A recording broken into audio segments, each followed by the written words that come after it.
I've got some troubling news about England's royal family. For hours, the doors of Balmoral remained closed, the windows dark, and the royal household silent. Then one member of staff walked away from the private gathering, carrying a sentence that was never meant to leave the room. Harry's name had not merely been discussed. His future had been judged, his loyalty questioned, and his place inside the family reduced to a decision that left even seasoned courtiers shaken. Before we go deeper into what this really means for the royal family, make sure to subscribe so you don't miss a single update. Charles had entered the gathering hoping for a path back. William had entered determined that hope could no longer erase consequence. The private meeting brought together the king, the prince, Camilla, Anne, Catherine, and only a few senior household figures. Balmoral, the monarch's private Scottish estate, had been chosen because it offered distance from London and tighter control. Mobile phones were left outside, staff access was restricted, and the gathering was described internally as a discussion about family unity before the next royal season. Harry was absent, but his requests were not. The younger prince had sought private contact, security assurances, and limited access to family events. Charles saw those requests as signs that reconciliation might still be possible. William saw them as another attempt to recover closeness, without first accepting responsibility for years of public disclosures and damaged trust. Then the central decision was made. A leaked staff account claimed William told the room that Harry could not return to private royal life unless he accepted full responsibility for the harm caused by making family matters public. Charles answered that his younger son would receive no special access without the direct heirs agreement. The king did not reject his child, but he surrendered the power to reopen the door alone. Charles lowered his eyes and slowly removed his glasses. Pain moved through the silence before anyone dared speak. Camilla watched her husband carefully, while Anne remained rigid with both hands on the table. The Princess Royal, the title traditionally given to the monarch's senior daughter, understood the danger clearly. Sympathy could not protect an institution if another private conversation became public ammunition. A junior staff member waiting outside then heard a raised voice and the sharp movement of a chair. Minutes later, William emerged alone, his expression controlled but his jaw tightened. The future king said nothing. The leaked account carried one darker detail. Someone inside the meeting warned that Harry had already received a final opportunity months earlier, and had failed it without realizing the test had begun. And as the leaked words began moving beyond Balmoral's walls, attention turned from the decision itself to the wounded father, the unyielding heir, and the absent prince whose fate had been decided without him. Saved for all upcoming sections. Behind the titles, security teams, and carefully rehearsed appearances stood a family trapped inside an impossible triangle. Charles still saw the child he had once protected. William saw the brother who had turned private pain into public conflict. Harry, hundreds of miles away, believed the door had never truly closed. Yet inside Balmoral, each man was carrying a different version of the past, and only one version could shape the future. Charles carried the heaviest contradiction. As monarch, he had to defend the stability of the crown. As a father, he feared that formally distancing Harry would transform a painful separation into something permanent. The king knew that repeatedly bending royal boundaries had weakened confidence inside the household. Yet closing those boundaries felt like admitting he could no longer rescue his younger son. William faced a different burden. The future king had to protect Catherine, their children, and the institution they would one day inherit. For the prince, the question was no longer whether love remained, it was whether private access could be granted without beginning another cycle of exposure, mistrust, and public accusation. Brotherhood still mattered, but responsibility now stood above hope. Charles paused before the meeting beside a Balmoral window, holding a handwritten note from Harry. The monarch read the final line twice, folded the page carefully, and slipped it inside his jacket. He did not share the message with anyone. That choice revealed how fiercely the father still guarded the son, even while the crown demanded distance. Catherine found William outside the meeting chamber moments later. She touched his arm and told him not to speak from anger. The princess understood that fury could weaken even the strongest argument. He answered that anger had already passed. What remained, he said, was responsibility. His calm unsettled her, because it meant the decision had moved beyond emotion. Camilla carried her own fear into the room. The queen consort believed renewed access for Harry could expose discussions involving Charles's health, family disagreements, and future royal planning. Her caution placed her closer to William than the king had expected. Anne brought something more dangerous. The Princess Royal, the title traditionally held by the monarch's senior daughter, knew of a confidential exchange between Harry and another senior royal earlier that year. She withheld its full contents, but her decision to raise it ensured the meeting could no longer remain a debate about forgiveness alone. Charles finally looked at William and asked whether any condition could allow his brother to return. The prince waited, placed his pen flat on the table, and answered, "Only if the return begins with truth." To understand why William's answer carried such finality, the story must return to the private encounter that transformed suspicion into certainty and became the point of no return. Months before Balmoral, Harry had been offered what appeared to be a fragile gesture of peace, a private conversation, no cameras, no formal statement, and no immediate expectations. He believed it was the beginning of a thaw. In reality, the meeting carried an unspoken condition. What he heard inside that room was confidential. What happened afterward convinced William and Anne that the deepest problem had never disappeared. Charles had authorized the discreet family conversation at Clarence House during one of Harry's brief visits to Britain. The residence is the King's London home, often used for private meetings away from the formality of Buckingham Palace. The purpose was painfully simple: discuss the monarch's well-being, consider limited future contact, and decide whether small family gatherings could resume under strict privacy. Only Charles, Harry, Anne, and one trusted equerry were present. An equerry is a senior royal aide who assists the monarch with official and personal duties. William deliberately stayed away, hoping his absence would remove the pressure of another brotherly confrontation. For one evening, the king wanted fatherhood to speak louder than suspicion. Charles told Harry that he hoped to invite him to a private summer gathering at Balmoral if the conversation remained confidential. 3 days later, details closely matching the exchange appeared in an American entertainment segment. The report repeated the king's emotional hope of seeing both sons together and used language almost identical to the words spoken inside the room. Charles read the broadcast transcript without accusation. The monarch insisted the similarity might be coincidence, but Anne placed the printed summary before him and pointed to one phrase known only to the 4 people present. The Princess Royal did not raise her voice. She did not need to. Harry later denied personally sharing anything. The younger prince felt wounded that every public echo was treated as evidence against him. From his perspective, unnamed associates and media speculation had created a presumption of guilt he could never escape, no matter what he said. The equerry then confirmed that no written account had circulated through palace offices. That reduced the possible source to a tiny circle and convinced Anne that stronger safeguards were unavoidable. William received the transcript privately. The prince circled one sentence, closed the folder, and said the Balmoral invitation should be suspended until Harry directly explained how confidential information kept reaching the public. Charles gripped the back of a chair when he heard. He asked Anne whether they were protecting the crown or punishing his son. She answered that the family had reached the point where the two could no longer be separated.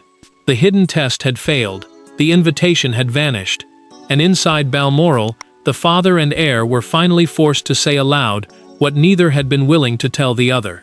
The argument did not begin with shouting. It began with Charles asking for one exception. He wanted Harry permitted to attend a future private family occasion without advisors, cameras, or public announcement. For a moment, nobody answered. Then William leaned forward and made clear that the question was no longer whether his brother deserved another chance. The question was, who would carry the consequences when that chance failed again? Charles proposed a controlled return. One private weekend, no official duties, and no discussion of titles or public roles. The king believed personal contact might succeed where formal negotiations had failed. William saw a deeper danger. Family meetings were never truly separate from the monarchy because they involved Catherine, the children, health concerns, security arrangements, and succession planning, the process that determines who inherits the crown. William stood across from his father and said he would not bring Catherine or the children into any gathering where their private words might later become public material. Charles answered that Harry was still his son. The prince did not hesitate. "And they are still my family to protect." Charles pushed his chair back sharply. He accused the future king of allowing pain to become policy. William replied that repeated forgiveness without accountability had already become a dangerous policy of its own. Each exception had created another expectation. Each private opening had produced another argument about access, status, or trust. Catherine remained silent until the king described the crisis as a conflict between brothers. Then the princess spoke with controlled force. She said the consequences had already reached their children. George, Charlotte, and Louis had been drawn into security discussions, public speculation, and private fears they had never created. Her words changed the room. This was no longer only about two wounded men. It was about the generation expected to inherit the damage. Anne then revealed that Harry had recently requested a guarantee that private meetings would not be summarized by palace officials.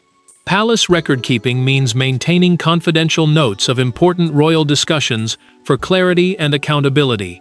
To the Princess Royal, his request suggested that he feared the institution's records while expecting the family to trust his discretion. Camilla added another blow. Charles's proposed invitation had already been discussed beyond the immediate family, even though no formal offer had been sent. Someone connected to Harry appeared to know the plan before he did.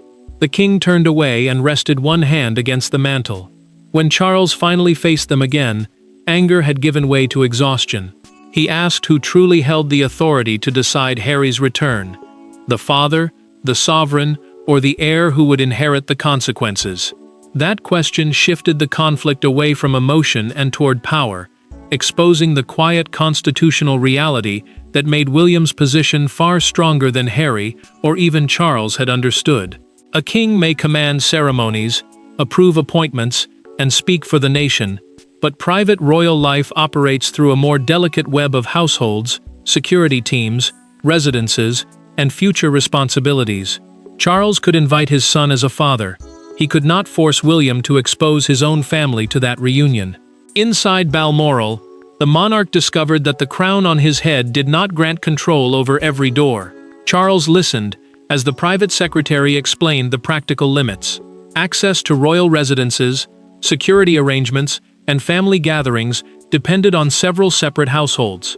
A royal household is the staff and office that manages the duties, safety, and private life of each senior family member.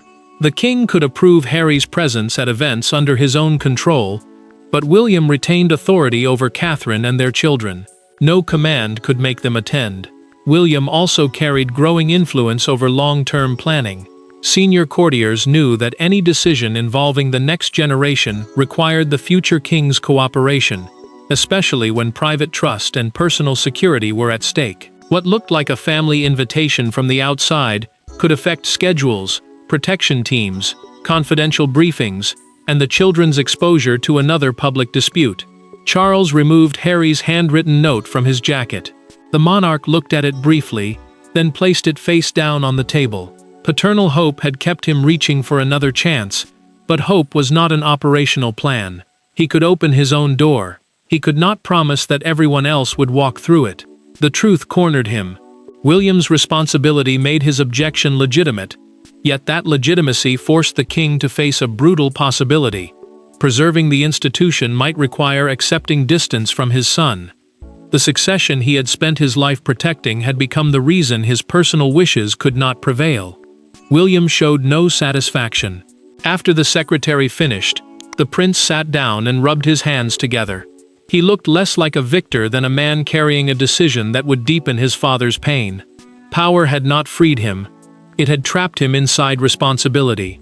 Anne proposed a formal family protocol, a written set of rules governing future contact. Harry could communicate directly with Charles, but no gathering involving William's household would occur without written assurances, agreed boundaries, and the heir's approval. Camilla supported the proposal and demanded that health information and succession discussions be excluded from all future conversations. Her intervention turned a temporary safeguard into a sweeping restriction. Charles lifted the pen, hesitated, and approved the framework with one amendment. Harry must be told that the door to his father remained open, even if unrestricted royal access did not. The family had finally created boundaries they believed could contain the crisis, yet the first consequence of that secret decision was another leak, the very danger they had gathered to prevent. Harry did not learn about Balmoral through his father. He learned when a message arrived summarizing the words spoken in his absence. William had demanded accountability. Anne had supported restrictions. Camilla had warned against sharing sensitive information. Charles had approved new limits. The prince read the message once, then again, understanding that his family had discussed his future in private, and that someone inside their world had chosen to tell him before they did. The leak did not arrive as one official document. It spread through fragments gathered from household staff. One account described William's confrontation.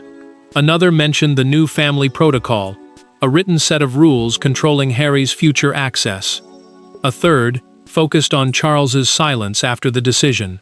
Palace officials soon realized that several employees had overheard arrivals, departures, and pieces of conversation. The secrecy surrounding the meeting had created such intense curiosity that separate observations were being assembled into one damaging story. Harry stopped midway through the summary and walked into another room without speaking. When he returned, he asked whether Charles had personally approved the restrictions or had simply failed to resist them. The distinction mattered deeply. One answer meant his father had chosen the boundary. The other meant the king had allowed William, Anne, and Camilla to choose it for him. Harry felt condemned without being given the chance to answer the accusations surrounding Clarence House. The younger prince believed suspicion had become judgment, and judgment had hardened into policy before anyone asked for his version. To him, the family had built a verdict around silence, and then treated that silence as proof. Charles was devastated when he learned that his son already knew. The monarch had planned to explain the decision personally, hoping he could separate protection from rejection. Now every restriction sounded like punishment because someone else had delivered it without the father's voice. William suspected the premature disclosure had been designed to provoke Harry into a public response. If the Duke released private details, it would appear to confirm every concern raised at Balmoral. The prince ordered his team to remain silent, even if accusations surfaced within hours. Anne moved more directly. The Princess Royal ordered an internal review of staff movements around the meeting room. One employee's name appeared repeatedly, linked to both the Clarence House aftermath and the Balmoral gathering. The pattern suggested the leak had not been accidental. Late that evening, Charles called Harry. The phone rang unanswered, while the king remained seated alone, listening until the connection ended. Then Harry sent one request. No statement, no conditions. He wanted to speak privately with his father, with nobody else listening. For the first time since the leak erupted, the crisis moved away from staff, protocols, and competing households, leaving only a father and son with nowhere left to hide. There were no courtiers taking notes, no spokespeople preparing language, and no brother standing between them. Charles answered the call as a father, not a sovereign. Harry spoke without a prepared statement. Both men knew the conversation could not undo what had happened at Balmoral. It could only determine whether the new boundaries would become an act of permanent exile or the first honest structure their damaged relationship had ever possessed. Harry had asked that the conversation remain strictly between them. Charles agreed, dismissed his private secretary, and closed the door himself before answering. A private secretary is the senior aide who manages a royal's official work and sensitive communication. This time, no advisor would record the pain, soften the language, or carry fragments of it into another household. Neither man attempted to settle every grievance. They focused on Balmoral, the failed test of confidentiality, and whether private family contact could continue without becoming another public crisis. Harry asked the question he had been carrying since the leak. "Do you believe I betrayed you?" Charles paused. The king said he believed private information repeatedly escaped after their conversations, whether through Harry directly or through people around him. The answer wounded the prince because it stopped short of accusation, while still confirming that trust had collapsed. Harry replied that he had become trapped inside a system where every rumor seemed to prove the family's darkest expectations. He admitted that people close to him had sometimes spoken too freely, but he denied deliberately exposing his father's vulnerable words. The younger man wanted Charles to understand that carelessness around him was not always conspiracy by him. Charles accepted one failure of his own. The monarch admitted that discussing Harry's future in his absence had humiliated him, especially because staff delivered the decision first. He did not withdraw the restrictions, but he apologized for allowing his son to hear them without a father's explanation. Harry then offered something concrete. Future conversations would exclude intermediaries, unofficial summaries, and private briefings. He also accepted that William's household would remain separate until trust was rebuilt. The concession did not restore access, but it ended the demand for immediate acceptance. Charles promised regular private contact in return. The king rejected the idea that the protocol meant total personal abandonment. Harry would remain his son, even without automatic entry into royal life. At the end, neither used formal titles. Charles said, "Good night, darling boy." Harry remained silent before answering, "Good night, Pa." As father and son stepped back from the edge in private, the leaked words exploded into public view, turning one family's boundaries into a national argument about loyalty, forgiveness, and the cost of royal survival. By morning, Balmoral's silence had become the loudest royal story in the country. Broadcasters repeated William's demand for accountability. Commentators debated Charles's pain. Crowds gathered not because a formal announcement had been issued, but because a private family verdict had escaped into public hands. The monarchy had spent years trying to control the story of Harry's departure. Now one leaked sentence appeared to define everything that remained between them. Palace communications refused to confirm the private exchange, yet officials did not deny that new boundaries had been discussed. That restrained response mattered, because royal statements are usually designed to close speculation without revealing confidential family conversations. This time, the careful silence convinced many observers that the central details were substantially accurate. The argument had escaped Balmoral, and no official wording could force it back inside. Public opinion divided almost immediately. William's supporters described his position as necessary protection for Catherine, their children, and the future of the monarchy. Harry's defenders saw something colder, an absent man judged without being allowed to answer. Both sides believed they were defending family, but they disagreed over whether loyalty meant forgiveness or accountability. The Daily Chronicle captured that contradiction on its front page. Beneath a photograph of Balmoral's closed gates appeared the headline, "The door is open, but not to the crown." The words reflected the painful settlement Charles had reached. Harry could still approach his father privately, but unrestricted access to royal life had been withdrawn. An evening television panel gave the leak its defining phrase. A veteran royal correspondent called the gathering, "the moment affection stopped being mistaken for trust."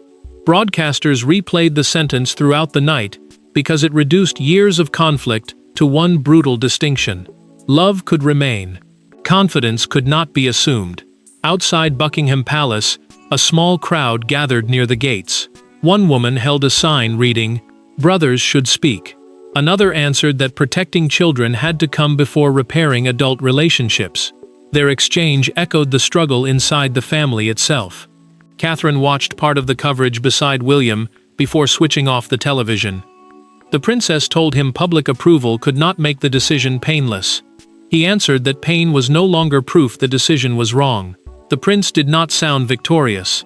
He sounded exhausted. Anne received the internal review soon afterward. The inquiry found procedural failures, but no single organized source. Whispers, overheard fragments, and divided loyalties had created the leak together. The Princess Royal recommended no dismissals without proof, but she tightened access rules and warned senior staff that private conflict could never again become household currency.